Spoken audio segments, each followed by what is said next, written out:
Maligayang pagdating sa Filipino love stories. Dito natin isinasalaysay ang mga kwentong puno ng pag-ibig, sakripisyo, pagkakamali, at pag-asa. Pinili nila ang pangarap kaysa sa isa't isa. Akala nila doon na magtatapos ang lahat. Pero nang pareho na silang matagumpay, muling pinagtagpo ng tadhana, ito ang kwento ni Lia at Adrian. Tahimik ang gabi sa Maynila, pero sa loob ng isang mamahaling sasakyan na humaharurot sa EDSA, may isang lalaking hindi mapakali. Si Adrian. Sanay siya sa ganitong oras. Late meetings, city lights, notifications na walang tigil. Pero ngayong gabing ito, kakaiba ang bigat sa dibdib niya. Kahit wala naman siyang malinaw na dahilan. May fashion show siyang dadaluhan. Isang event na bahagi na lang ng routine niya bilang creative director ng isang kilalang advertising firm. Isang imbitasyon na tinanggap niya hindi dahil excited siya, kundi dahil inaasahan sa posisyon niya. Hindi niya alam na sa loob ng ilang oras, may isang mukha mula sa nakaraan na muling bubukas ng mga alaala niyang matagal na niyang ikinulong. Kung may nagtanong sa kanya noon kung sino ang babaeng pinakamalaking naging bahagi ng buhay niya, malamang tatawa lang siya at sasabihing, matagal na yon. Pero ang totoo, may isang pangalan na hindi kailanman nawala. Itinago lang niya sa likod ng ambisyon at pride. Yung singna, Lina. Probinsyana, tahimik. Isang babaeng mas masaya sa simpleng umaga kaysa sa magagarang gabi. Doon sila nagkakilala, 10 taon na ang nakalipas, sa isang maliit na bayan sa Quezon kung saan siya pansamantalang nagtrabaho para sa isang project. Fresh graduate pa lang siya noon, puno ng pangarap, gutom sa tagumpay. Si Lina naman ay anak ng mananahi, tumutulong sa maliit nilang tindahan ng tela, at may ngiting kayang magpatigil ng oras. Hindi naging komplikado ang simula nila. Walang grand gestures, walang dramatikong pagtatapat. Isang hapon, nagkakwentuhan lang sila sa harap ng tindahan habang umuulan. At parang kusa na lang silang naging sila. Tahimik ang relasyon nila. Walang selosan, walang sigawan. Si Lina ang tipo ng babaeng makikinig kapag pagod ka, maghahain ng mainit na kape, at hindi hihingi ng kapalit kundi oras. Pero si Adrian, kahit mahal niya si Lina, may bahagi ng sarili niya na laging nakatingin palayo. Sa syudad, sa mas malaking mundo, sa buhay na pakiramdam niya'y mas bagay sa kanya. Kapag magkasama sila, masaya siya. Pero kapag kausap niya ang mga kaibigan niyang nasa Maynila, bigla siyang nanliit. Nahihiya siyang ikwento kung saan siya galing, kung sino ang kasama niya. Hindi niya sinasadyang ikumpara si Lina sa mga babaeng nakikita niya sa social media. Mga babaeng palaban, fashionable, parang laging handa sa spotlight. Hindi naman niya minamaliit si Lina o ganoon niya sinasabi sa sarili niya. Pero sa bawat biro ng kaibigan, sa bawat tanong na, "Diyan ka na lang ba?" Unti-unting nabuo ang distansya. Isang gabi, habang naglalakad sila sa tabing dagat ng bayan, tinanong siya ni Lina kung babalik pa ba siya kapag natapos na ang project niya. Hindi siya agad sumagot. Hindi dahil ayaw niya, kundi dahil natatakot siyang magsinungaling. Alam niyang babalik siya sa Maynila. Alam niyang may mga oportunidad na hindi niya kayang tanggihan. At alam niyang si Lina ay hindi bahagi ng planong iyon, kahit masakit aminin. Hindi sila nag-away. Walang sigawan. Walang eksenang pang teleserye. Isang umaga lang, sinabi niya na kailangan niyang umalis. Career. Pangarap. Hindi pa siya handa. Si Lina ay nakinig lang, tumango, at ngumiti ng pilit. Hindi siya humawak. Hindi siya nagmakaawa. At iyon ang mas lalong sumakit. Pagbalik niya sa Maynila, mabilis siyang nalunod sa trabaho. Promotions, bagong kaibigan, bagong mundo. unti-unting naging alaala si Lina, isang alaala na binibisita lang niya kapag tahimik na ang gabi at pagod na ang isip. Minsan, naisip niyang kumustahin siya. Pero laging may rason para huwag. Baka busy. Baka masaya na. Baka mas mabuting huwag nang guluhin. At ngayon, 10 taon ang lumipas. Narito siya, nakatayo sa harap ng isang hotel ballroom na puno ng ilaw at ingay. Fashion show. Mga taong bihis na bihis. Mga pangalang kilala sa industriya. Isa lang itong gabi para sa kanya. Hanggang sa marinig niya ang bulong ng coordinator na may bagong designer na ipapakilala. Isang fresh voice from the province. Napangiti siya sa ideya, probinsya. Hindi niya alam kung bakit biglang bumalik sa isip niya ang amoy ng dagat, ang tunog ng makina ng panahi, at ang babaeng may simpleng ngiti. Umiling siya, pilit itinataboy ang alaala. Matagal na yon, tapos na. Hindi niya alam na sa gabing ito, magsisimula ang isang pagkagulat na magpapaalala sa kanya ng lahat ng iniwan niya. At ng babaeng hindi niya inakalang babalik sa buhay niya sa ganitong paraan. At sa oras na bumukas ang ilaw sa gitna ng entablado, unti-unting mababasag ang paniniwala niyang ang nakaraan ay mananatiling nakaraan lamang. Bumalik sa probinsya si Lina nang walang kasiguraduhan kung ano ang susunod. Ang alam lang niya, pagod na siyang magtanong sa sarili kung saan siya nagkulang. Sa bus na bumibiyahe pabalik ng bayan nila, nakatanaw siya sa bintana habang unti-unting nagiging mas luntian ang paligid. Dati, tuwing uuwi siya rito kasama si Adrian, puno ang puso niya ng saya. Ngayon, parang bawat puno at bawat liko ng kalsada ay paalala ng katahimikang iniwan sa kanya. Walang eksenang nangyari sa paghihiwalay nila. Walang iyakan sa terminal. Walang huling yakap na may pangakong, babalik ako. Isang simpleng paalam lang. At minsan, iyon ang pinakamasakit. Ang walang malinaw na wakas. Dahil kapag walang galit, walang sisihan, walang masisisi kundi ang sarili. Pagdating niya sa bahay, sinalubong siya ng ina niyang may bakas ng pag-aalala sa mukha. Pero hindi nagtanong. Parang alam na rin ito. Sa probinsya, mabilis kumalat ang balita, pero mas mabilis din ang pag-unawa. Tahimik lang si Lina sa mga unang linggo. Bumabalik siya sa dating gawain, tulong sa tindahan, pag-ayos ng mga tela, paglalaba, paglalakad, tuwing hapon sa tabing dagat. Pero may kulang. Parang may puwang sa araw-araw niya na dati ipuno ng mensahe, tawag, at simpleng, kumain ka na ba? Sa gabi, kapag tahimik na ang lahat, saka dumarating ang mga tanong. Sapat ba ako? Masyado ba akong simple? Kung mas maganda ba, ako, mas palaban. Pipiliin niya kaya ako. Hindi niya kailanman narinig kay Adrian na ikinahiya siya, pero ramdam niya ang distansyang unti-unting namuo. Ang mga sandaling hindi siya ipinakilala. Ang mga pangarap na hindi siya isinama. May mga gabing umiiyak siya ng tahimik, pilit tinatakpan ang bibig para hindi marinig ng ina. Hindi dahil galit siya kay Adrian, kundi dahil mahal pa rin niya. At iyon ang mas masakit. Ang magmahal ng taong piniling iwan ka, hindi dahil may iba, kundi dahil mas mahal niya ang sarili niyang pangarap. Isang hapon, habang nag-aayos siya ng mga retaso sa likod ng tindahan, napansin niyang may damit na matagal nang nakasabit doon. Lumang disenyo ng ina niya. Simple, pero maayos ang tahi.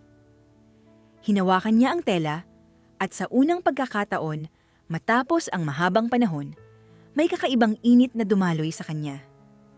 Naalala niya kung paano siya natutong manahi bilang libangan lang. Walang ambisyon. Walang pangarap. Basta para makatulong. Nagsimula siyang manahi ulit. Hindi dahil may plano siya, kundi dahil iyon lang ang bagay na nagbibigay sa kanya ng katahimikan. Sa bawat tahi, parang may bahaging unti-unting bumabalik, ang sarili niyang matagal niyang isinantabi. Hindi agad maganda ang gawa niya. May mga sablay, may mga nasisirang tela. Pero hindi siya sumuko. Sa halip, mas pinaghirapan niya.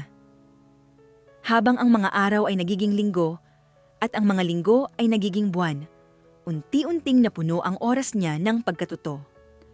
Nanood siya ng mga video gamit ang lumang cellphone.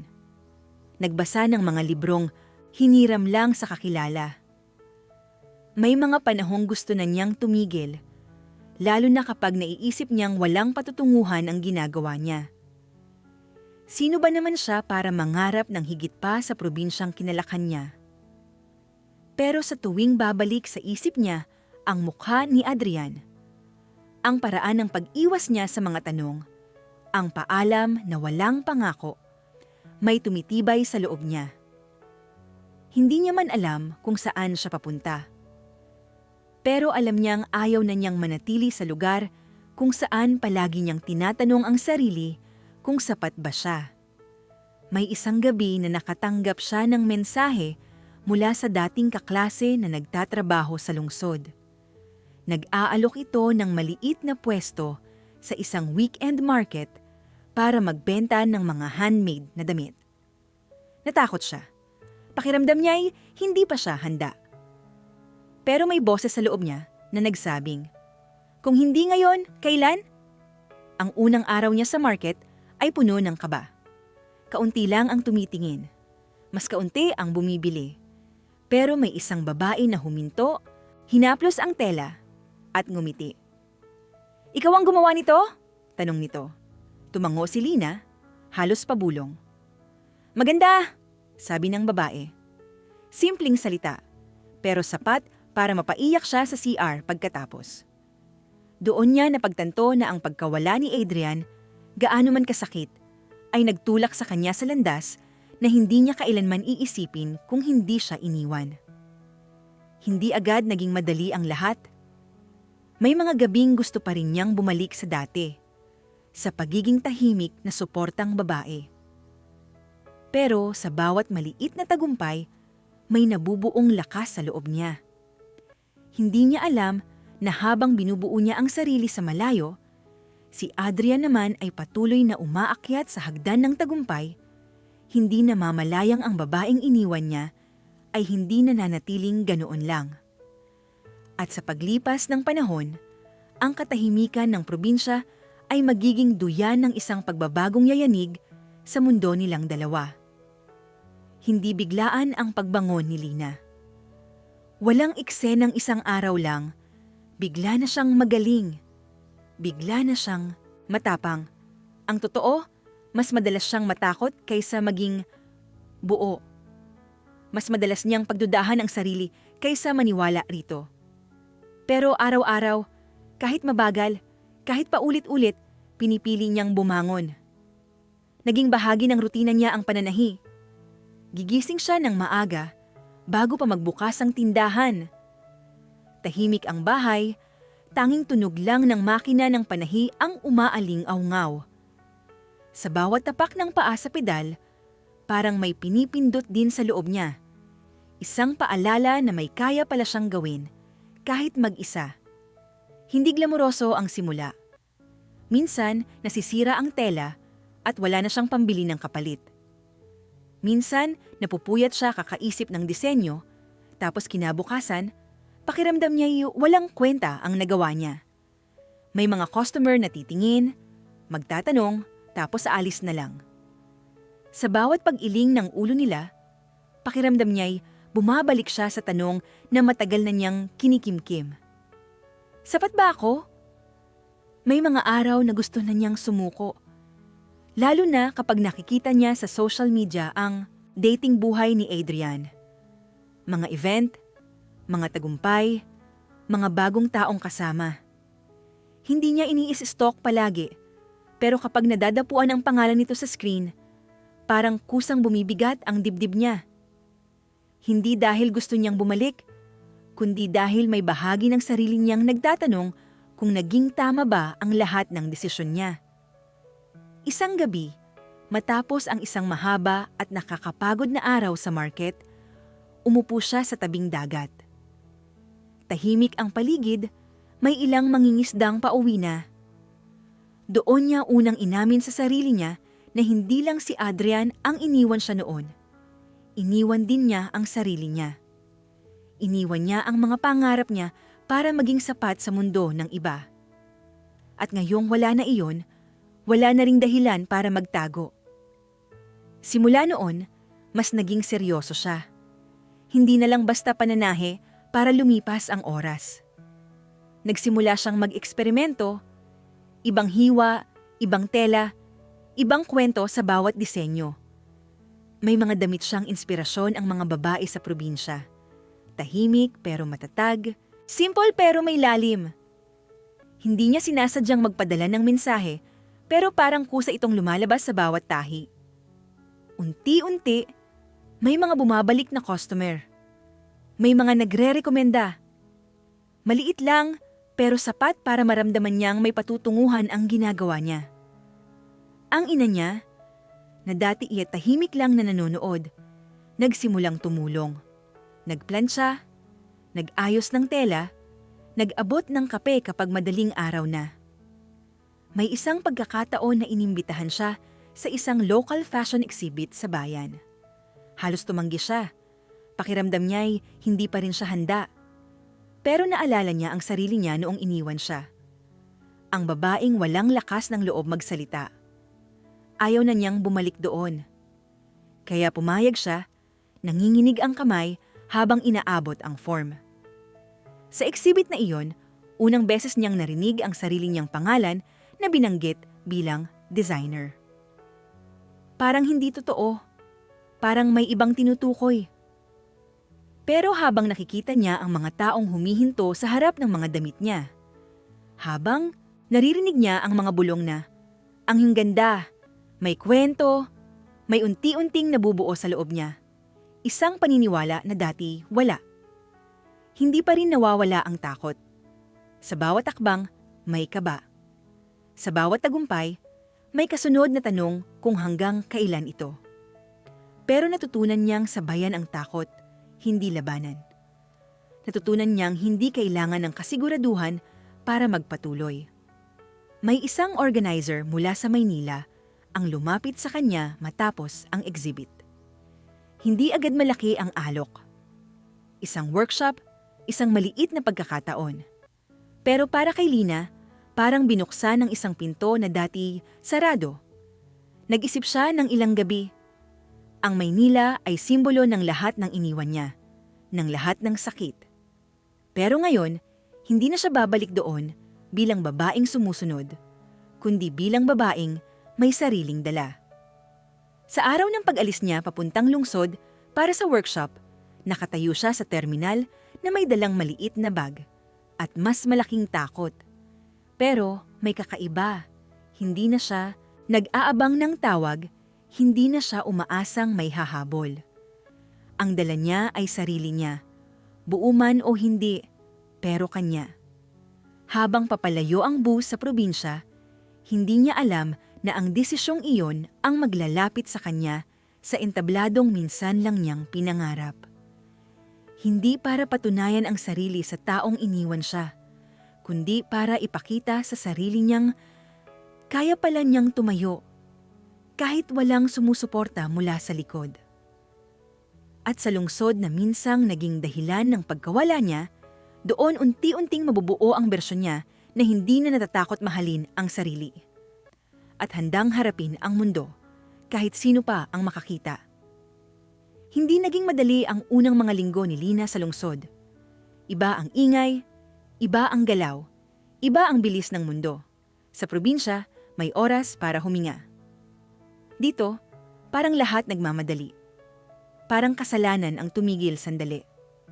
Sa maliit na inuupahan niyang kwarto malapit sa workshop venue, madalas siyang nakaupo sa gilid ng kama sa gabi, hawak ang cellphone, tinitingnan ang mga larawan ng mga damit niya na parang hindi pa rin siya sigurado kung karapat-dapat ba siyang naroon. Ang workshop ay puno ng mga taong halatang sanay na. May mga designer na may pangalan na. May mga estudyanteng galing sa kilalang eskwelahan. Sa unang araw, Halos hindi siya nagsalita. Nakikinig lang, nagtatala. Pinapanood kung paano sila maglakad, magsalita, magpaliwanag ng konsepto. May mga sandaling gusto na niyang umuwi, pakiramdam niya'y impostor siya sa mundong iyon. Pero sa tuwing maiisip niyang bumalik, naaalala niya ang katahimikan ng probinsya at ang babaeng muntik nang mawala roon. Sa gitna ng lahat, may isang mentor na napansin ang mga disenyo niya. Hindi ito palaging ngumiti, hindi rin palaging pumuri. Pero tuwing magtatanong ito, diretso. Bakit ganito ang hiwa? Ano ang kwento ng tela? Sa una, hirap siyang sumagot. Hindi dahil wala siyang dahilan, kundi dahil hindi pa siya sanay ipagtanggol ang sarili niyang ideya. Ngunit unti-unti, natutunan niyang magsalita. Hindi malakas, hindi palaban, pero malinaw. Pagkatapos ng workshop, may mga pinto pang nagbukas. Maliit na collaborations, mga trunk show, mga rekomendasyon. Hindi pa rin ito fairy tale. May mga proyektong hindi natuloy. May mga pangakong napako. May mga panahong kinapos siya sa pera at kinailangan niyang magtipid hanggang sa huling barya. Pero sa bawat pagtanggi, mas tumitibay ang desisyon niyang magpatuloy. Isang hapon, nakatanggap siya ng email na hindi niya agad binuksan. Imbitasyon ito para sumali bilang emerging designer sa isang fashion show. Hindi siya makapaniwala. Ilang beses niyang binasa ang detalye, hinanap ang mali, ang butas, ang dahilan para isipin na hindi ito totoo. Pero malinaw ang pangalan niya. Malinaw ang petsa. Malinaw ang entabladong dati pinapanood lang niya sa screen. Sa mga sumunod na linggo, halos hindi siya natulog. Disenyo, fitting, tela, tahi. May mga gabing umiiyak siya sa pagod. May mga gabing nakatulala lang siya sa dingding, iniisip kung bakit niya ito pinasok. Pero sa tuwing titingin siya sa mga damit na unti-unting nabubuo, may kakaibang saya. Hindi ito para sa isang tao. Hindi ito para sa patunay. Ito ay para sa sarili niyang matagal nang naghihintay ng boses. Samantala, sa kabilang panig ng lungsod, abala si Adrian sa sarili niyang mundo. Sanay na siya sa mga imbitasyon, sa mga event na kailangang puntahan kahit pagod. Ang fashion show na ito ay isa lang sa marami. Isang gabi ng pakikipagkamay, pakikipag-usap, pagpapakita ng mukha. Hindi niya alam kung bakit niya tinanggap, pero parang may bahagi ng sarili niyang gustong makaramdam ng bago, kahit sandali. Sa gabi ng fashion show, nagliwanag ang venue. Mga ilaw, musika, mga taong bihis na parang laging handa sa kamera. Si Lina ay nasa likod ng entablado, hawak ang clipboard, nanginginig ang kamay. Ang mga modelong magsusuot ng mga disenyo niya ay kalmado, parang sanay na sanay. Siya lang ang tila nawawala sa sarili. Huminga siya ng malalim, ipinikit ang mata at inalala ang unang araw niyang umuwi sa probinsya na wasak ang puso. Kung kinaya niya iyon, kakayanin niya ito. Habang nagsisimula ang show, isa-isang lumalabas ang mga disenyo. Ang mga ilaw ay sumasabay sa bawat hakbang ng modelo. Sa bawat palakpak mula sa audience, may bahaging lumuluwag sa dibdib niya. Hindi niya nakikita ang mga mukha sa harap. Blinded siya ng ilaw at kaba. Hindi niya alam kung nandoon si Adrian. Hindi rin niya iniisip. Sa sandaling iyon, ang mahalaga lang ay ang entabladong matagal niyang pinangarap. Sa audience, nakaupo si Adrian. Hawak ang baso ng inumin. Nakikinig sa mga paliwanag ng katabi. Hindi niya alam kung bakit bigla siyang naging interesado sa segment na ito. Emerging designer, sabi ng host. Ngumiti siya ng bahagya. Maganda ang mga damit. May kakaiba, may lalim. May pamilyar na pakiramdam na hindi niya maipaliwanag. Habang papalapit ang huling bahagi ng show, binanggit ng host na lalabas ang designer para magbigay ng pasasalamat. Bumilis ang tibok ng puso ni Lina. ito na. Ang sandaling iiwasan sana niya kung may choice, pero wala na. Tumayo siya sa gilid ng entablado, handang humakbang palabas. Sa sandaling iyon, sa pagitan ng ilaw at anino, bago pa man siya makita ng malinaw ng audience, may isang tingin si Adrian na hindi niya agad maintindihan. Isang pakiramdam na parang may pamilyar na humila sa alaala niya. Parang may pangalan na gustong sumigaw sa isip niya, pero hindi pa niya mabigkas. At habang humahakbang si Lina palabas ng entablado, hindi niya alam na ang ilang segundo na iyon ang mag-uugnay muli sa dalawang mundong matagal nang naghiwalay. Hindi bilang magkasintahan, kundi bilang dalawang taong nagbago sa paraang hindi nila inakala. Sa sandaling tuluyang lumabas si Lina sa gitna ng entablado, parang huminto ang oras para kay Adrian. Hindi dahil sa sigawan o bigla ang musika, kundi dahil sa katahimikang sumunod sa unang tingin niya sa babae sa ilalim ng ilaw. Ilang segundo lang iyon, pero sapat para gumuho ang lahat ng akala niyang alam niya. Hindi agad niya nakilala. Ang unang pumasok sa isip niya ay pamilyar. Hindi ang mukha mismo, kundi ang presensya. Ang paraan ng pagtayo, hindi mayabang, hindi rin mahiyain. Ang tikom ng ngiting may halong kaba at kumpiyansa. Ang mga mata. Doon siya natigilan. Dahil sa mga mata, may alaala ng babaeng minsang tahimik na nakaupo sa tabi niya sa tabing dagat, nakikinig sa mga pangarap niyang puno ng sarili. Nang banggitin ng host ang pangalan ng designer, parang may malamig na tubig na ibinuhos sa kanya. Lina. Isang simpleng pangalan na biglang bumigat. Hindi agad niya hininga, parang ayaw gumana ng katawan niya. Pinilit niyang ngumiti, pinilit niyang makisabay sa palakpak ng audience, pero sa loob-loob niya, may nagkakagulo. Siya na nga ba yon? Ang babaeng nasa harap niya ay iba sa babaeng iniwan niya. Mas matangkad ang tindig, mas malinaw ang tingin. Hindi na siya ang babaeng laging nasa likod, laging sumusuporta. Ito ay babaeng may sariling ilaw, hindi hiram, hindi galing sa kahit kanino. Habang nagkukuwento si Lina tungkol sa koleksyon niya, hindi na niya naririnig ang bawat salita. Pero nararamdaman niya ang bigat ng bawat isa. Mga salitang hindi direktang para sa kanya, pero parang tumatama. Mga salitang tungkol sa pagbawi, sa paghilom, sa pagbuo ng sarili. At sa bawat palakpak, mas lalong sumisikip ang dibdib niya. Naalala niya ang huling umaga nila, ang katahimikan, ang nangiting pilit, ang sarili niyang pagtalikod. Noon, akala niya, iyon ang tamang desisyon. Na kailangan niyang pumili ng landas na mas malinaw para sa kanya. Hindi niya naisip na may ibang landas na mabubuo, isang landas na hindi na niya kasama. Nang matapos ang show, naghalo ang mga tao. May gustong makipagkamay, may gustong magpa-picture, may gustong magtanong. Si Lina ay napapalibutan ng mga ngiti at papuri. Tahimik lang siya, nagpapasalamat pero halatang pagod. Sa gilid ng mata niya, may bahagyang bakas ng luha. Hindi ng lungkot, kundi ng paglabas ng lahat ng tensyon. Si Adrian ay nakatayo lang sa malayo, parang nakapako. May bahagi ng sarili niyang gustong lumapit, tawagin ang pangalan niya, kumpirmahin na totoo ang lahat. Pero may mas malakas na boses na nagsasabing, "Karapatan mo pa ba?"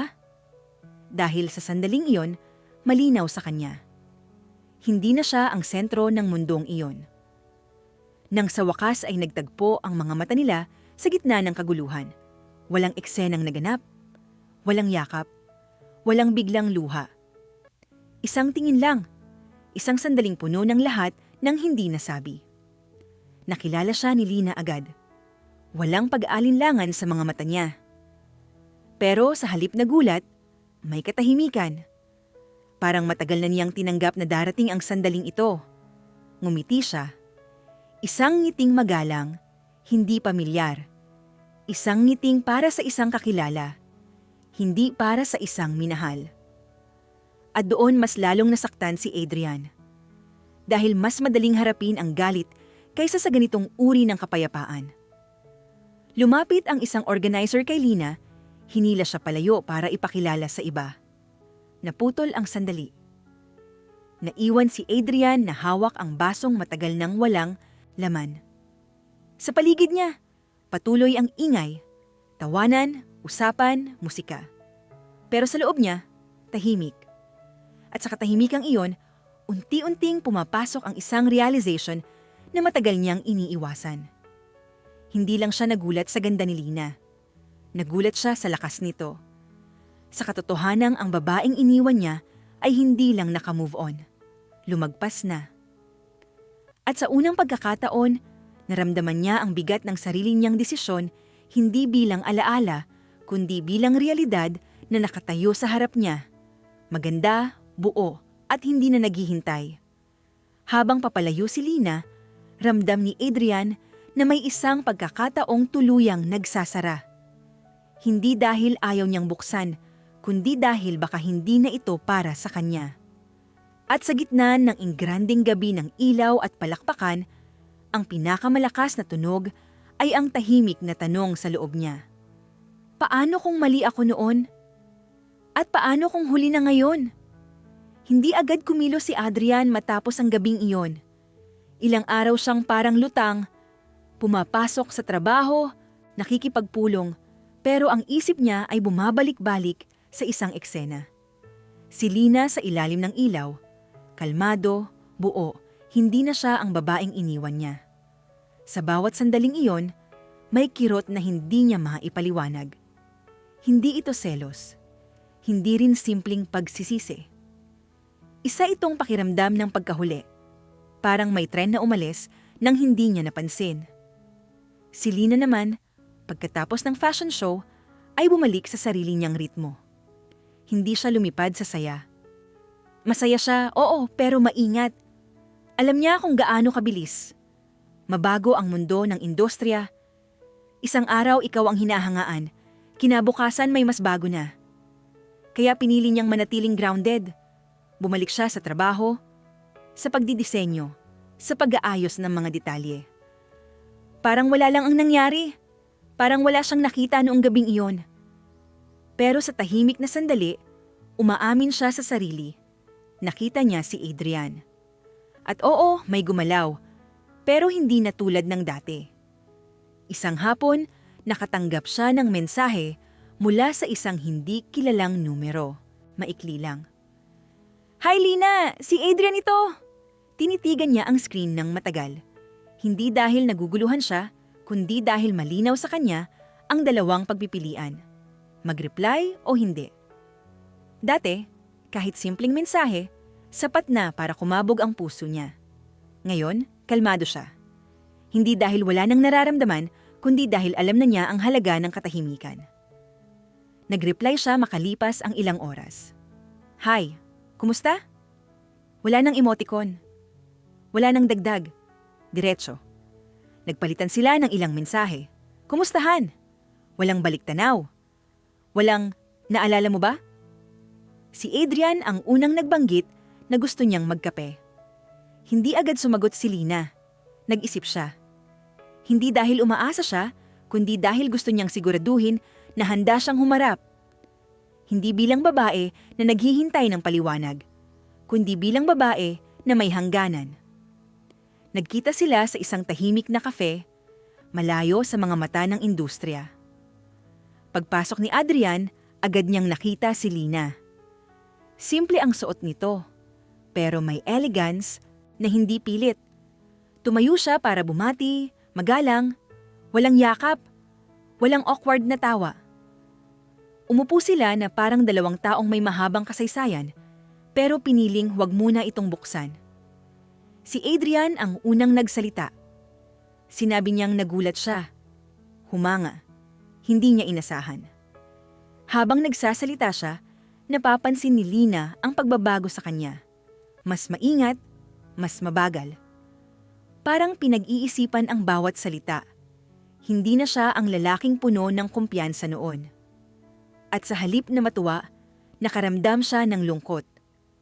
Dahil alam niyang ang pagbabagong iyon ay bunga ng pagkakita sa kanya. Hindi ng sariling pagninilay. Hindi siya nagkwento ng detalye ng buhay niya. Hindi niya kailangang ipaliwanag ang lahat. Sumagot lang siya kapag tinatanong. Maayos. Magalang. Pero may malinaw na distansya. Hindi siya nagtanong kung bakit siya iniwan. Hindi dahil nakalimot siya, kundi dahil hindi na niya kailangan ang sagot. Sinubukan ni Adrian na alalahanin ang mga dati nilang pinagsamahan, ang tabing dagat, ang mga tahimik na gabi. Tahimik lang siyang nakinig, ngumiti minsan. Pero hindi siya bumalik doon. Hindi niya hinayaang hilahin siya ng alaala pabalik sa lugar kung saan siya minsang nawala. Nang magpaalam sila, nagpasalamat si Adrian sa oras niya. May gustong sabihin ang mga mata niya. Isang tanong, isang pag-asa, pero hindi niya binigkas. At si Lina, sa unang pagkakataon, hindi naghintay na may marinig. Pag-uwi niya, hindi siya umiyak. Hindi rin siya nagdiwang. Tahimik lang siya. At sa katahimikang iyon, malinaw sa kanya ang isang bagay. May mga taong bahagi ng pagbuo mo, pero hindi kailangang manatili kapag buo ka na. At kung babalik man sila, kailangan nilang matutong rumespeto sa distansyang ikaw mismo ang nagtakda. Samantala, si Adrian ay umuwi na may bigat sa dibdib. Sa unang pagkakataon, siya ang nakaramdam ng pagitan. Ang pagiging nasa labas ng mundo ng taong minsan ay kanya. At doon niya mayan naintindihan. Ang pagkawala ay hindi palaging sigawan at luha. Minsan, ito ay isang maayos na pag-uusap na walang pangakong kasunod. Hindi agad nagparamdam si Adrian matapos ang pagkikita nila. Ilang araw, ilang linggo. Para kay Lina, malinaw iyon. Respeto. At sa totoo lang, iyon ang una niyang ipinagpasalamat. Dahil sa katahimikan, mas naramdaman niya kung nasaan na siya. Walang kalituhan. Walang hinihintay. May trabaho, may direksyon, may mga pangarap na hindi na nakatali sa presensya ng kahit sino. Pero may mga bagay na kahit buo ka na, kailangan mo pa ring harapin para tuluyang isara ang pinto. Hindi para sa iba, kundi para sa sarili mo. Isang gabi, matapos ang isang mahabang araw ng fitting at revisions, nakatanggap siya ng email. Mula kay Adrian. Hindi mahaba. Walang drama. Isang paanyaya para mag-usap. Hindi para magbalikan. Hindi para magpaliwanag ng nakaraan, kundi para maging tapat. Isang beses. Isang malinaw na pag-uusap. Matagal bago siya sumagot. Hindi dahil natatakot siya, kundi dahil sinusukat niya kung handa na ba siyang marinig ang mga salitang dati niyang hinintay. At nang mapagtanto niyang hindi na niya kailangan ang mga iyon para magpatuloy, saka siya pumayag. Nagkita sila sa isang park sa hapon, hindi na kafe, hindi na lugar na may alaala. Tahimik, may mga naglalakad, may mga batang naglalaro. Normal. At marahil, iyon ang tamang setting. Dahil ang pag-uusap na iyon ay hindi na tungkol sa matinding emosyon, kundi sa katotohanan. Si Adrian ang unang nagsalita. Hindi siya nagpaligoy-ligoy. Inamin niya ang mga pagkukulang. Ang hiya, ang takot, ang pagpili sa sarili niyang ambisyon nang hindi iniisip ang taong kasama niya. Hindi niya ipinagtanggol ang sarili niya. Hindi niya sinabi na, bata pa kasi ako noon. Hindi niya hiningi ang pag-unawa. Humingi lang siya ng paumanhin. Hindi para gumaan ang loob niya, kundi dahil matagal na niya itong utang. Tahimik na nakinig si Lina. Walang panginginig, walang biglang luha. Hindi dahil hindi siya nasaktan noon, kundi dahil ang sakit ay hindi na sariwa. Parang peklat na lang, nariyan, pero hindi na dumudugo. Nang matapos si Adrian, hindi agad siya nagsalita. Tumingin lang siya sa mga dahon na nahuhulog sa paligid. At saka, mahinahon, Sinabi niya ang matagal na niyang kinimkim, hindi ang galit, kundi ang epekto. Kung paano siya natutong magduda sa sarili. Kung paano niya inisip na ang pagiging simple ay kakulangan. Kung paano siya natutong buuin ang sarili, hindi para patunayan ang kahit ano, kundi para hindi na muling mawala. Hindi siya nanumbat. Hindi siya nanisi. Ikinwento lang niya ang katotohanan ng babaeng iniwan at ng babaeng bumangon. May sandaling tahimik. At sa katahimikang iyon, malinaw sa kanilang dalawa ang tanong na matagal nang nakabitin. May puwang pa ba? Hindi iyon tinanong ni Adrian ng diretso. Pero naroon ito sa paraan ng tingin niya. Hindi na umaasa, pero handang tanggapin ang sagot. At si Lina, sa unang pagkakataon, hindi natakot sa bigat ng desisyon. Dahil alam niya na kahit ano ang piliin niya, hindi niya iiwan ang sarili niya. Sinabi niya ang totoo. Na mahalaga si Adrian sa naging kwento ng buhay niya. Na may bahagi ng puso niya na palaging kikilala sa naging sila. Pero sinabi rin niya na ang babaeng nasa harap niya ngayon ay hindi na handang bumalik sa isang pag-ibig na kailangang habulin, ipaglaban mag-isa o ipagpalit ang sarili. Hindi iyon hindi, hindi rin iyon oo. Isa iyong hangganan. Kung may mangyayari man, sabi niya, hindi ito pwedeng ibalik sa dati. Hindi pwedeng umasa sa salita. Hindi pwedeng umikot sa panghihinayang. Kung pipiliin man niya ang pag-ibig muli, kailangan itong sabayan ng kilos. Hindi ngayon, hindi bukas, kundi sa paraan ng pagiging consistent, malinaw at hindi takot. Tumango si Adrian. Hindi dahil may kasiguraduhan siya, kundi dahil sa wakas, naintindihan niya na ang pag-ibig ay hindi premyo na ibinibigay kapag handa ka na. Ito ay responsibilidad na inaalagaan araw-araw. Hindi sila nagyakapan ng magpaalam. Isang ngangiti lang. Totoo, walang pangako pero walang pagsasara ng pinto ng marahas. At para kay Lina, iyon ang pinakapanatag na wakas na maaari niyang hingin sa isang kwento na minsang sumira sa kanya. Lumipas ang mga buwan. Patuloy ang trabaho niya. Mas lumaki ang mundo niya, pero nanatili siyang nakatapak sa lupa. Minsan, may mga mensahe si Adrian, "Kumusta? Good luck? Proud ako sa'yo." Hindi palagi, hindi pilit. At sa bawat pagkakataon, pinipili niyang sagutin kapag gusto niya, hindi dahil kailangan. Hindi natin masasabi kung saan hahantong ang dalawa. Maaaring magtagpo ulit ang landas nila sa mas tamang oras. Maaaring manatili silang alaala ng isa't isa na may respeto. Pero ang malinaw, sa dulo ng kwento, hindi ang lalaki ang nagdesisyon kung sino ang babae, kundi ang babae ang pumili kung sino siya. At kung may aral mang iiwan ang kwentong ito, iyon ay ito.